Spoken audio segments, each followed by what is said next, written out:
After an 8-year hiatus from feature filmmaking, Kathryn Bigelow is back, and she hasn't lost her touch for tension. Her latest, A House of Dynamite, is a high-octane nuclear thriller, and it immediately reminds audiences why she's considered one of the most intense directors working today. Remember The Hurt Locker? That nerve-wracking, explosive focus on a single unit in Iraq? Or Zero Dark 30, the relentless pursuit of Osama bin Laden? Bigelow's newest film channels that same obsession with tension, but this time, it's a national-scale crisis, not just a war zone. The central gimmick is the film's 18-minute missile countdown. That's the time it takes from when an unidentified nuclear missile is launched at the continental United States to the point where it could hit its target, Chicago. And the entire movie, roughly 112 minutes long, is structured around this core event, repeatedly showing those critical 18 minutes from different vantage points: the White House Situation Room, the missile base in Alaska, and finally, the president's perspective. It's a clever structural trick that lets the audience experience multiple layers of tension simultaneously while underlining the sheer fragility of modern nuclear deterrence. Each segment feels like you're watching the clock tick in real time, and the way Bigelow manipulates pacing makes it impossible to look away. The film's premise is simple but terrifying. One missile, a nation on edge, and a race to figure out not just who's responsible, but how, or if, the US can respond before disaster strikes. It's terrifyingly plausible, which is exactly what Bigelow intended, and that sense of realism bleeds into every part of the film's production, from the technical accuracy of its missile defense systems to the sweat-on-your-forehead urgency of its leaders. It wasn't long after the trailer dropped that the film stirred a little real-world controversy. The Pentagon, through the Missile Defense Agency, circulated an internal memo to staff, basically saying, "Heads up, this movie is probably going to make people think our missile defense is weaker than it is." The memo highlighted that the movie depicts US missile interceptors failing to stop the incoming missile. In the film, interceptors launched from Alaska fail. The first malfunctions, the second barely reaches its target but still misses. And the script even throws around numbers like a 50% or 61% chance of success, suggesting the system is far from perfect. The MDA's memo called this vastly inaccurate, citing decades of testing that allegedly show a 100% success rate under controlled conditions. The memo also flagged that the film mentions huge costs, around $50 billion, for a system that's supposedly flawless in testing. Naturally, the writer Noah Oppenheim wasn't exactly waving the white flag. He respectfully disagreed with the Pentagon's characterization, pointing out that the movie was thoroughly researched, consulting multiple missile defense experts who were on the record, and that the depiction of vulnerability wasn't exaggeration, but grounded in reality. In fact, independent experts agree with him to some degree. Yes, the US missile defense system performs well in tests, but real-world scenarios involve decoys, multiple warheads, and simultaneous attacks, all of which can significantly complicate interception success. So, while the Pentagon saw a dramatic, perhaps unfairly, weak depiction, the filmmakers were trying to communicate a bigger message. Even our most sophisticated systems have limits. That tension between fact and fiction actually mirrors the tone of the movie itself.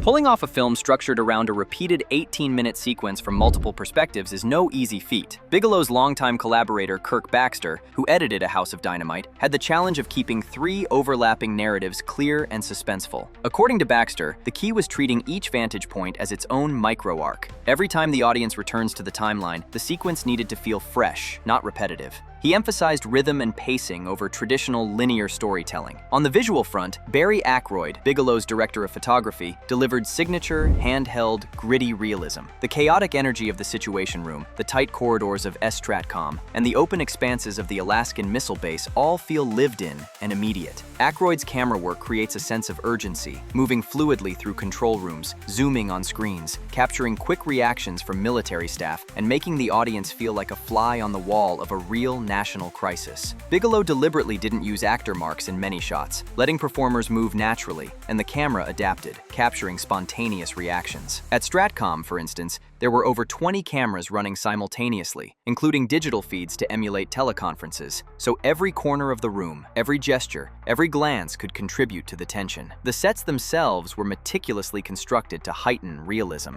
The Situation Room was recreated with exacting detail. The curved table, the screens showing missile trajectories, the intercom chatter, even the subtle lighting that mimics real-life operations. The Stratcom and missile base sets in Alaska were similarly detailed, with functional consoles, realistic radar displays, overlays, and layered background activity that made it feel like the military apparatus is humming and alive. These physical environments helped actors inhabit the stress of the moment, while giving cinematography and sound design a rich playground to elevate tension. Sound and score were equally crucial. Paul N.J. Otteson, supervising sound editor and re-recording mixer, described layering multiple kinds of audio cues: radar pings, control room chatter, mechanical hums, even the quiet pulse of anxiety, to make viewers feel both informed and unsettled. Meanwhile, Volker Bertelmann, Oscar-winning composer, provided the musical spine of the film, designing motifs that rise and fall with the narrative loops. His score signals tension, resets the audience's emotional expectations with each chapter, and underscores the thematic vulnerability of the nuclear system. Silence was just as critical as sound. Sudden drops in music during waiting periods amplified dread, reminding viewers that a single second could tip everything into catastrophe.